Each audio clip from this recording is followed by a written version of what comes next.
Alright, so today we are at $2,475,582. We have 3 days left for 13.6% of our month left. So basically we got 3 more days of shipping here that we got to go through. I know there's still a couple of big orders in there, so we'll see. Today's Wednesday, so we'll see the next 2 days, right? Black is huge. Black, yeah, okay. So we'll see a different number tomorrow for sure. Okay. Alright.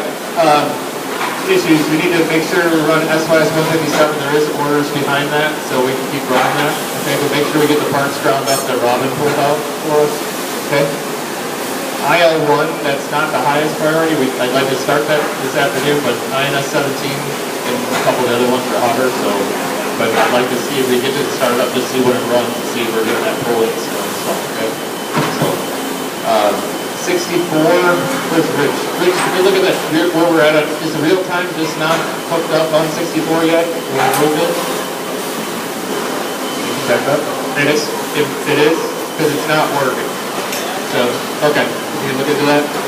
Alright, and 10-4, when we're out of wire, we'll press 60, then we can set up 10-4, so that we can use that person and we're not running 60. Okay, so wait, don't run that until we're out of wire for 60. Okay. Things that I got on the big side. We need to get the valve gates working on 34. That needs to be one of our top priorities so we get those Brenco 2 parts ran. Jimmy, make sure we get 26 up and running. Get the samples to Steve Doty. All we did was repair it. It should be running 2 cavities. But we need to run parts down a system sensor to show them that it got fixed, okay?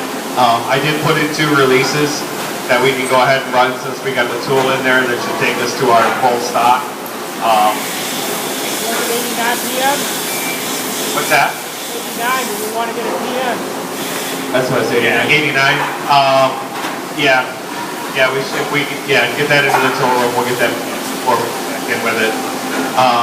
And then INS 17 and 18 are the hot jobs that we need to get in, and then we need to get them ran off, and then we need to get them overmolded so we get them shipped out to the customer, okay? So those are the ones that I got hot. Some pictures on the floor. I'm not sure where the material is coming from on this, but this is on press 3, and my concern is it's all over the floor, and right here is where we've got Filtran parts, so we just need to figure out where the material is coming from to make sure it's not getting into the Filtran things so that we're not contaminating them.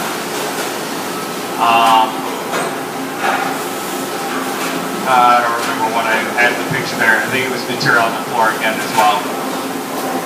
This is the area behind 26. Again, there's just all kinds of stuff back there. It doesn't look organized and like it belongs there. This was over here. Somebody just put the bags and just left them on top of the washing station. 58 is still leaking oil on the back side. Just wanted to make sure you guys were still aware of that. We put the skid in a puddle of water. I'm more worried about somebody slipping on the water, so Robert already took care of that. He cleaned it up. And then 67. I thought we rebuilt that pump. I thought it wasn't supposed to leak anymore. But there's still oil all over the back side of that press, and now it's getting onto the floor again. So we can take a look at that. That's what I got for pictures today. I got a couple of suggestions, and then Tim's got a couple of suggestions he's going to go over as well. Can we get lines on the windows above the mold racks? It's very blinding when you're driving the forklift down the aisle. I know we had, at one time we did, but I know they got damaged when we put the molds up and down on the rack, so we're just going to have to come up with a better solution to block the light over there. So we'll take a look at that. And for Honeywell system sensor labels, can we take the address, make it blank, and then get a stamp made up for the customers for when we're shipping to different places, and then they can just go back and stamp it instead of actually cutting the label, printing out new labels, cutting the address part out, and sticking it back on there. So I think that's a good suggestion. We'll take a look at that and try to get some stamps made up. Okay, so just something to save time. Instead of cutting everything up, they can just stamp it on there, okay? Alright, also, one of the things that, if you could, I appreciate it's legible and it's typed, but can you put your name on it so I can understand? I want, if I have questions about it, I can ask you, because I want to make sure I'm not interpreting something that's not correct, okay? So, but establish uniform file naming convention and electronic file storage locations for inspection reports, capability studies, inspection programs, documentation for inspection control plans, customer approvals. This comes down to, it's a pain. We spend, yesterday I spent 7 minutes and had to call Laura to try and find out where a capability study was held. So everyone just sort of done their own place at different times. So it's, we'll definitely address each one of these individually and get that organized. So this one I'll talk to the individual about, but I want to make sure we couldn't hear before, correct? So now with the speakers, everyone can hear with the background noise and everything. All right. Well, then I'll address this one separately. Okay.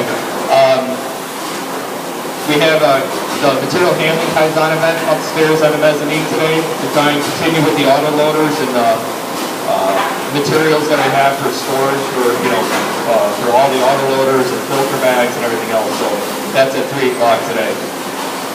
And I don't think we have another one up there scheduled yet. So, okay. All right, improvements. If you get a chance today, if you take a look, one of the things we talked about is not having enough space. I hear that all the time. Well, we reduced, if you look up here before, we had all that space for files, for engineering folders, and with the $89 rack, now we're down to a third of the space, okay? Now, is it as easy to get it down? No, but how many times a year do you actually go up there and lift them out? Twice a year? So we're wasted, so we have all that space wasted for twice a year. Now, digging into it deeper, just because we've always done it and we've always kept them, we find out, do we really need them? And instead of basically, maybe I organize junk, and I don't want to organize junk, stuff that we don't need, okay? So we need to decide if we don't need it. So we need to read the procedure and decide how long we have to keep them. There's folders in there from 1975, none of us would have any idea what they are, so I don't know why we have them. So we're going to look into that, just get rid of the junk too. So I guarantee that shelving will be down to probably about 6 to 8 boxes at the most. So, all right, so that's the next thing we're going to look at. And then if you get a chance, again,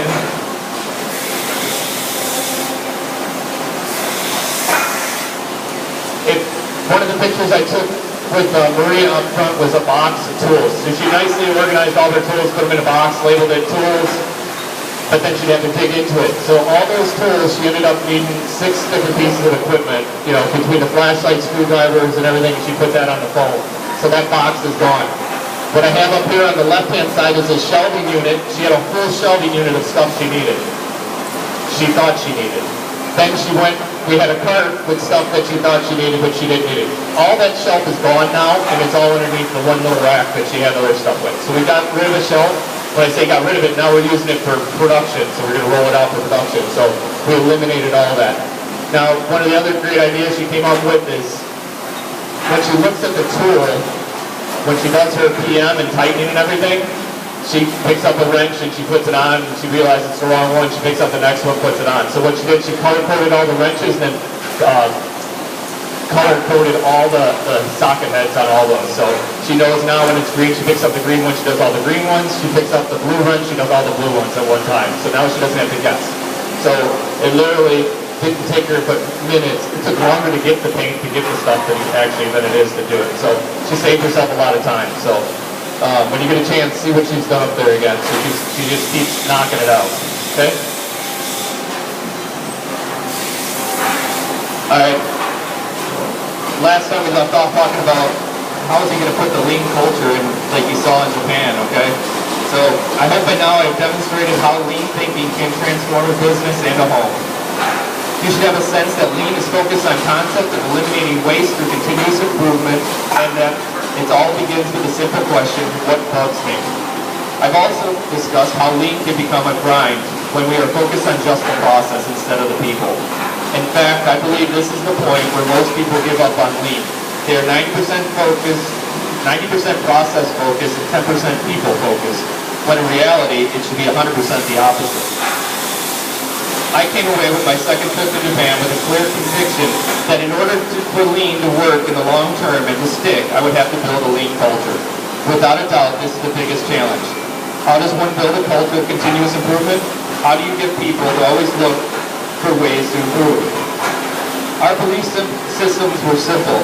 We wanted continuous improvement, a focus on quality, and the elimination of waste at every turn. We started the effort by imitating what we saw in Hopes and began with what we refer to our morning meeting. Okay? As company leaders, reading and discussing the principles from these bestsellers gave us a point of reference for problem solving. So there's a bunch of stuff talking about some books he read. So what he says is basically there might be 3 people in the company reading these books, passing around, when there's 100 people that have no idea what these concepts are floating around in their heads. So what he's talking about is that as leaders, they read these, now they need to share that information. What's going on? What's the point of having one person have this knowledge and not anyone else can build on it? Gave us a point of reference for problem solving. It dawned on us that maybe involving the whole company in reading these books would help unify our perspective. After all, we were trying to create a culture of problem solvers. In fact, my goal was to create a culture of the best problem solvers in the world. So it made sense to share these pearls of wisdom from some of the most visionary business leaders in the world. We thought they should be shared with everyone at FastCash. The first 3 months were hard work. It was like pulling teeth to keep everybody enthusiastic or even interested. We didn't get everybody on board, and some thought maybe we were a little crazy. Why were we wasting this first hour of the day not building product? Why were we staying around in a circle and in this crazy morning meeting? But after 3 months, things started to look pretty positive, and then after 6 months, because we didn't give up, just like a good diet, things really started looking good after 1 year, we were on fire. All right, so same thing. It just takes time, but it takes time not to build process. And I think I guarantee that was one of our biggest downfalls. We kept looking, how are we going to reduce time? How are we going to reduce time? How are we going to reduce this? All that'll come with just small improvements, okay? And so we focus on educating and understanding, and seeing the videos, giving us ideas on how to do things, building off of what other people have done in the plant, and then build from there. So there's a video here about subtraction.